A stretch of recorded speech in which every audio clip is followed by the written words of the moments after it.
இந்த ஒரு வீடியோவில் மீஷோவில் நம்ம வாங்கின ப்ராடக்ட்டை ரிட்டர்ன் பண்ணிவிட்டு அதுக்கான ரீஃபண்ட் எப்படி நம்ம பேங்க் அக்கௌண்ட்டுக்கு ட்ரான்ஸ்ஃபர் பண்ணுறதுன்னு சொல்லிட்டு தான் டீட்டெயிலாக பார்க்க போகிறோம். ஸோ வீடியோவை ஸ்கிப் பண்ணாமல் பாருங்கள். நம்ம சேனலுக்கு ஃபஸ்ட் டைம் வந்துருந்தீங்கன்னா சப்ஸ்கிரைப் பண்ணிவிட்டு இன்ஸ்டாவில் ஃபாலோ பண்ணிக்கோங்க. ஸோ வாங்க வீடியோக்குள்ளே போகலாம். உங்கள் மொபைலில் மீஷோ ஆப்பை ஓப்பன் பண்ணிக்கோங்க. ஸோ ஓப்பன் பண்ணதுக்கப்புறம் கீழே பார்த்தீங்கன்னா உங்களுக்கு மை ஆர்டர்ஸ்னு ஒரு ஆப்ஷன் கொடுத்துருப்பாங்க. ஸோ அதை நீங்கள் கிளிக் பண்ணிக்கோங்க. ஸோ அதை நீங்கள் கிளிக் பண்ணதுக்கப்புறம் நெக்ஸ்ட் பேஜ் பார்த்தீங்கன்னா உங்களுக்கு இந்த மாதிரி தான் ஷோ ஆகும். இதுவரையும் நீங்கள் ஆர்டர் பண்ணது எல்லாமே ஷோ ஆகும். ஸோ எதை நீங்கள் ரிட்டர்ன் பண்ண போகிறீங்க அப்படின்னு சொல்லிவிட்டு அதை கரெக்டாக செலக்ட் பண்ணிக்கோங்க. ஸோ செலக்ட் பண்ணிவிட்டு கீழே ஸ்க்ரோல் பண்ணி வந்தீங்கன்னா உங்களுக்கு ரிட்டன் எக்ஸ்சேஞ்ச் ஆர்டர் அப்படின்னு சொல்லிட்டு ஒரு ஆப்ஷனை கொடுத்துருப்பாங்க. ஸோ அந்த ஒரு ஆப்ஷன்ஸை நீங்கள் கிளிக் பண்ணுற மாதிரி இருக்கும். நெக்ஸ்ட் பேஜில் என்ன ரீசனுக்காக ரிட்டர்ன் பண்ண போகிறீங்கன்னு இருக்கும். இதில் ஒரு 6 ரீசன் கொடுத்துருப்பாங்க. உங்களோட ரீசன் என்னவோ அதை மட்டும் செலக்ட் பண்ணிக்கோங்க. ஸோ ஃபஸ்ட்டாக பார்த்தீங்கன்னா ப்ராடக்ட் நாட் நீட் எனி ஒன்றுன்னு இருக்கும். ஸோ ரெண்டாவது ரீசன் பார்த்தீங்கன்னா குவாலிட்டி இஷ்யூ சொல்லியிருப்பாங்க. ஏதாச்சும் குவாலிட்டியில் இஷ்யூ இருந்தால் அதை செலக்ட் பண்ணிக்கலாம். மூணாவதாக பார்த்தீங்கன்னா சைஸ் இல்லை ஃபிட் இஷ்யூ இருந்தால் அதை செலக்ட் பண்ணிக்கோங்க. இல்லை டேமேஜ் பீஸு ஆல்ரெடி யூஸ் பண்ணது இருந்துச்சுன்னா 4வது ஆப்ஷனை செலக்ட் பண்ணிக்கோங்க. ஸோ 5வதாக பார்த்தீங்கன்னா ஏதாச்சும் மிஸ் ஆகியிருந்தாலும் இந்த பேக்கேஜில் அப்படின்னு இருந்தால் அதை செலக்ட் பண்ணிக்கோங்க. இல்லை நீங்கள் ஆர்டர் பண்ணது ஒன்று இருக்கும், வந்தது ஏதோ ஒன்று வேறையாக இருக்கும். ஸோ அப்படின்னா 6வது ஆப்ஷனை செலக்ட் பண்ணிக்கோங்க. ஸோ அடுத்து தான் நான் சைஸ் இஷ்யூ செலக்ட் பண்ணிக்கிறேன். ஸோ நெக்ஸ்ட் பேஜ் இந்த மாதிரி வரும். ஸோ இதில் 2 ஆப்ஷன் கொடுத்துருப்பாங்க, ரிட்டனா இல்லை எக்ஸ்சேஞ்சான்னு சொல்லிட்டு. இப்போ நீங்கள் ரிட்டன் கிளிக் பண்ணிட்டீங்கன்னா அதுக்கான ரீஃபண்டை கொடுத்துருவாங்க. எக்ஸ்சேஞ்ச் கிளிக் பண்ணுறீங்க. இப்போ நான் செலக்ட் பண்ண இஷ்யூ பார்த்தீங்கன்னா ஃபிட் இல்லை சைஸ் இஷ்யூன்னு சொல்லி கொடுத்துருக்கேன். ஸோ நம்ம எக்ஸ்சேஞ்ச் கொடுத்தோம்னா கரெக்டான சைஸில் ஃபிட்டில் நம்மளுக்கு ரீசெண்ட் பண்ணுவாங்க. ஸோ நான் ரிட்டனே கிளிக் பண்ணிக்கிறேன். அடுத்ததாக கீழே பார்த்தீங்கன்னா பிக்கப் அட்ரஸ் கொடுத்துருப்பாங்க.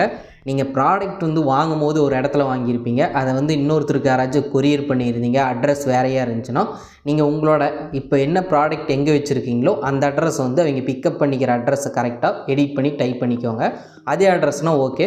ஸோ அடுத்ததாக கீழே பார்த்தீங்கன்னா உங்களுக்கு சப்மிட்டுன்னு சொல்லிட்டு ஒரு ஆப்ஷன் இருக்கும். அதை கிளிக் பண்ணிக்கிட்டிங்கன்னா உங்களுக்கு ரிட்டன் ரிக்வெஸ்ட் சப்மிட்டட்னு சொல்லிட்டு மேலே வந்துடும். ஸோ ரெண்டாவது ஸ்டெப் பார்த்தீங்கன்னா உங்களுக்கு அந்த ப்ராடக்ட் வந்த கவரில் அகைன் எப்படி வந்துச்சோ அதே மாதிரி பேக் பண்ணிக்கோங்க. ஸோ நீங்கள் கவரை பிரிச்சுருந்தீங்கன்னா இந்த மாதிரி பேக்கிங் டேப் போட்டு பேக் பண்ணிடுங்க. சப்போஸ் அந்த கவரே உங்கள்கிட்ட இல்லை அப்படின்னா வீட்டில் ஏதாச்சும் கொஞ்சம் ஸ்ட்ராங்காக இருக்கிற கவரில் அந்த ப்ராடக்ட்டை வச்சு பேக்கிங் டேப்போ இல்லை பின் பண்ணியோ கரெக்டாக பேக் பண்ணிக்கோங்க. அந்த டெலிவரி பாய் நெக்ஸ்ட் டே இல்லை அதுக்கு அடுத்த நாள் வாங்கிட்டு போவாங்க. ஸோ வாங்கிட்டு போகும்போது மிஸ் ஆகாத மாதிரி கரெக்டாக பேக் பண்ணிக்கோங்க. 1 டே இல்லை 2 டேஸ்க்குள்ளே பார்த்தீங்கன்னா உங்கள் லொக்கேஷனை பொறுத்து டெலிவரி பாய் உங்கள்கிட்ட கொடுத்த அந்த ப்ராடக்ட்டை ரிட்டன் வாங்கிட்டு போயிடுவாங்க. ஸோ வாங்கிட்டு போனதுக்கப்புறம் ஒரு 5 ஒர்க்கிங் டேஸ் இல்லைன்னா 7 ஒர்க்கிங் டேஸில் ஸோ அதுலேயே நீங்கள் ரிட்டன் பண்ணும்போது மென்ஷன் பண்ணியிருப்பாங்க. ஸோ அதுக்குள்ளே உங்களோட அமௌண்ட் ரீஃபண்ட் ஆயிரும் அப்படின்னு சொல்லியிருப்பாங்க.